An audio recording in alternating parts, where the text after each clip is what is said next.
Greetings and welcome to my channel, The Healthy Voice. I'm Bella. I'm a trauma-informed voice teacher.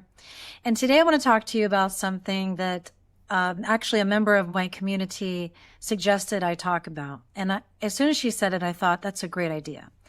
I think it's pretty safe to say that most voice teachers are used to getting questions from their students on how to reach high notes and how to reach high notes with ease, to not brace and grip. And I get those too, but I get something else on the opposite end, maybe a little bit more than the average voice teacher because of the nature of who I work with and how I work with people who have been through a lot of trauma and who are trying to reclaim their voices, whose nervous systems have been captured by this chronic stress response. And as I've said before in so many of my videos, chronic stress response on the nervous system causes a lot of muscular tension, which causes a tightening effect to the voice and can often create a much higher pitched voice than what you are actually supposed to be speaking with. The first time I encountered this was actually in my own vocal recovery. I had found a very talented holistic speech therapist to work with, and the first thing she had me do was to say a few words. And she immediately said to me, lower, drop it into a lower pitch. I was so surprised. I never expected to be told to speak a little bit lower, but I followed her directions. And what ended up happening was I discovered something in my voice I had not been aware of.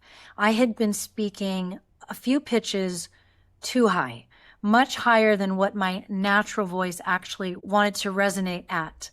And so once I started realizing that, I started practicing at a slightly lower pitch.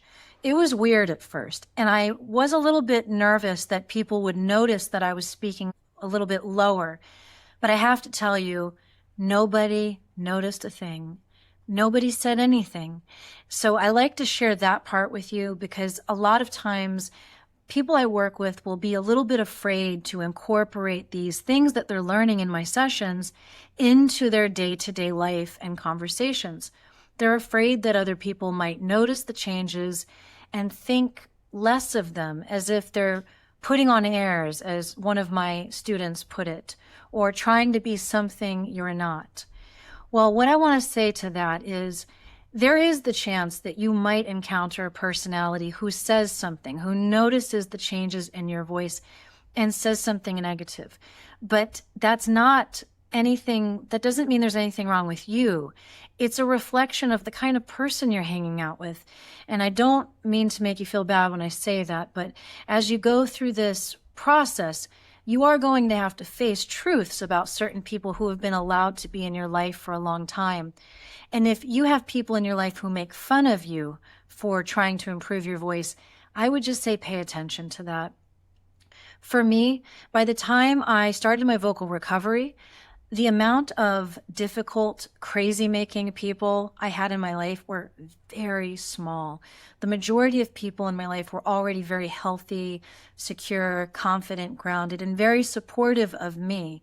And so if they noticed the changes, which I don't know if they did, they didn't say anything. And so it was fine for me.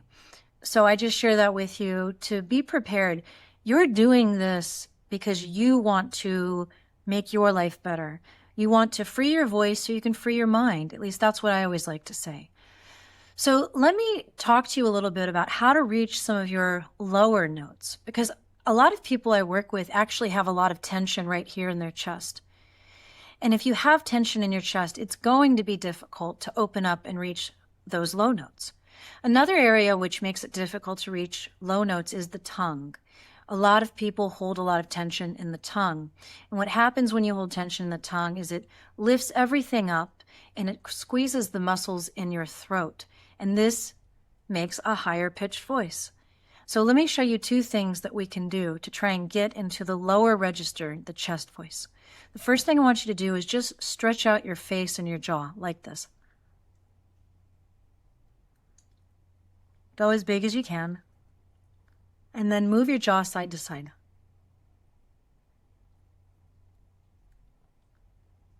Flutter your lips if you can. And take a big inhale and sigh it out with some sound, really dramatic.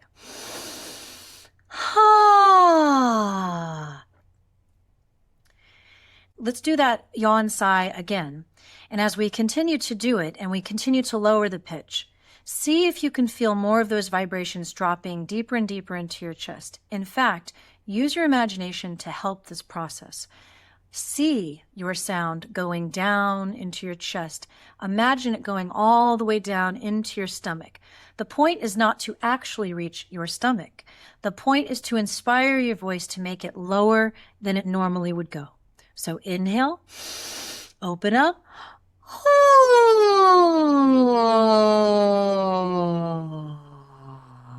Take your hands and do what I'm doing.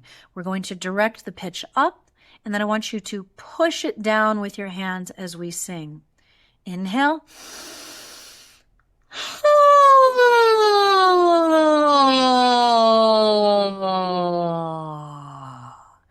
Now, if you had trouble reaching that lower part of your register, there are a couple reasons why that could be. Your tongue and your jaw. Your jaw and your tongue are closely related, but let's address the tongue first.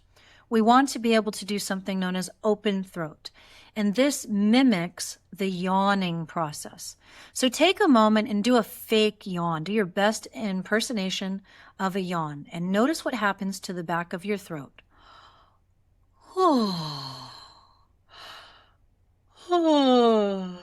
You will inspire a real one if you do it right. So notice how the back of the tongue drops down and the roof of the mouth lifts up. That is what happens when you yawn. Let's do that again. And this time, take your hand and I want you to force your jaw down like this.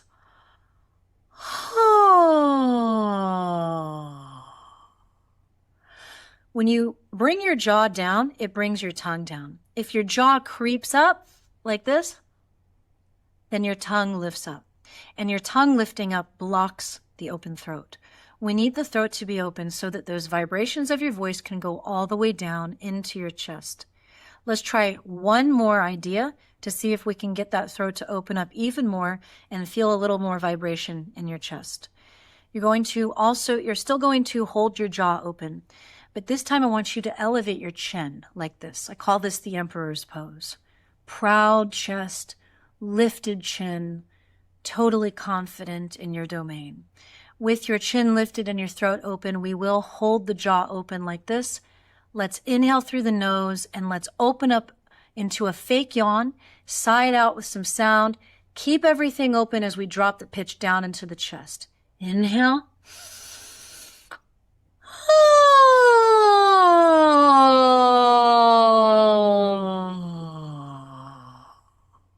One more time.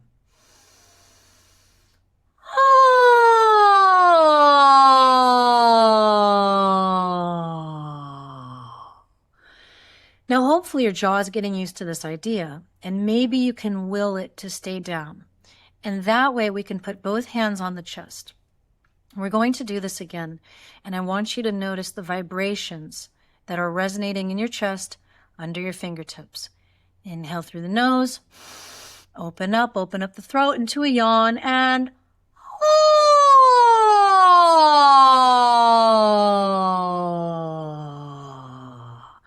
did you feel the vibrations in your chest?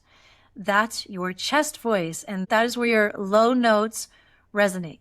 If you still don't feel anything, then it means you probably have some tension in your chest. And so let me show you a little bit that you can do. And I probably shouldn't have worn necklaces on this video, but that's okay. I can just scoot it over.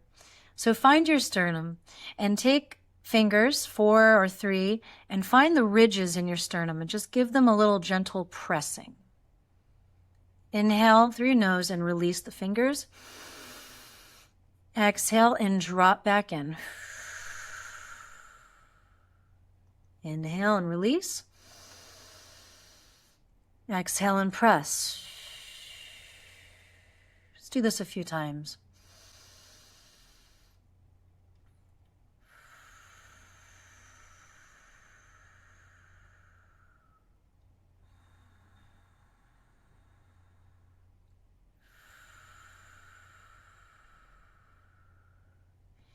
These are pressure points known as the Sea of Tranquility, and they help to release tension. Let's take 2 hands now, fingertips in this kind of a shape. We're going to drop the hands across the chest, the pectoral muscles like this, starting at the sternum and working our way outwards. Stay upright, chest is proud, jaw is relaxed.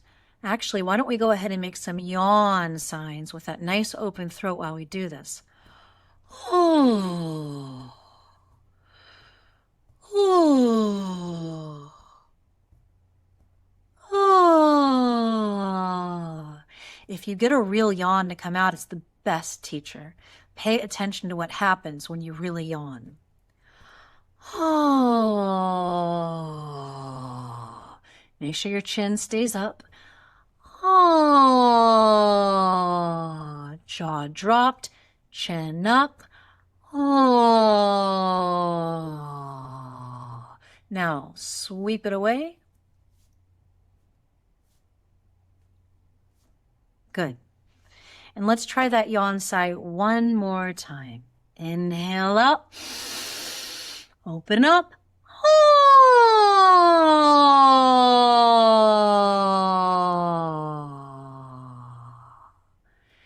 Now, if you just walk around the house throughout the day going, oh, oh, every time you are just walking from one room to the next, doing laundry, making your bed, driving to work, take advantage of every opportunity to train your body to understand what it feels like to have an open throat. Couple it with an upright posture and make that yawn sigh sound with that nice open throat the whole time.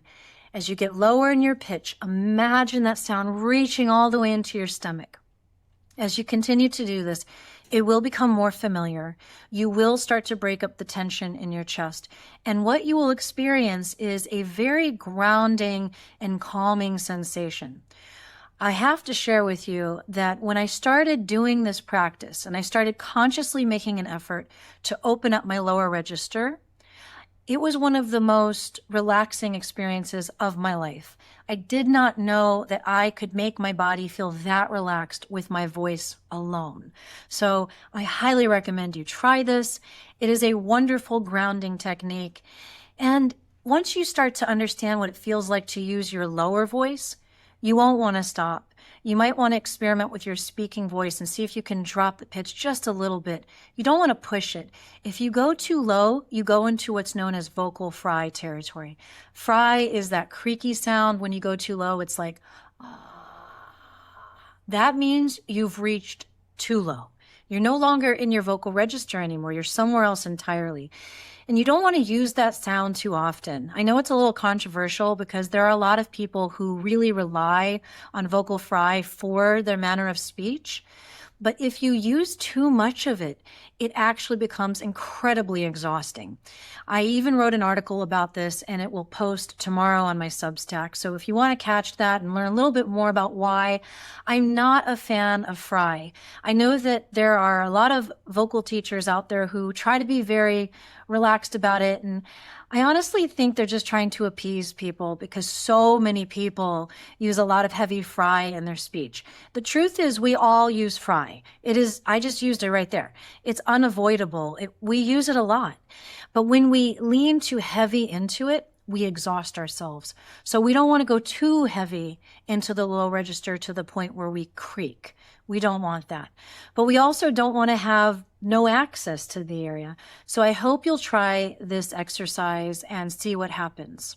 If you'd like a journal prompt, try writing about what you've observed about your own voice throughout the years and the pitch that you tend to speak at.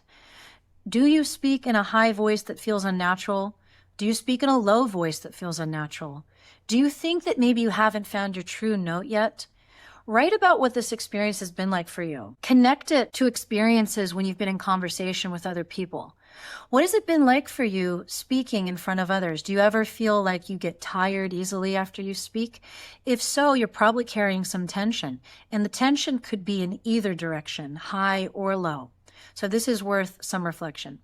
Thank you so much for spending some time with me today. If you'd like to go deeper, please check out my offerings in the links below. I have a 7-week course called the Voice Liberation Method, and hundreds of people have reached out to me telling me how much this course has changed their lives. So if you are new to this journey, check it out. A lot of people are loving it. My Healthy Voice community is also becoming very popular. We have so much fun in there.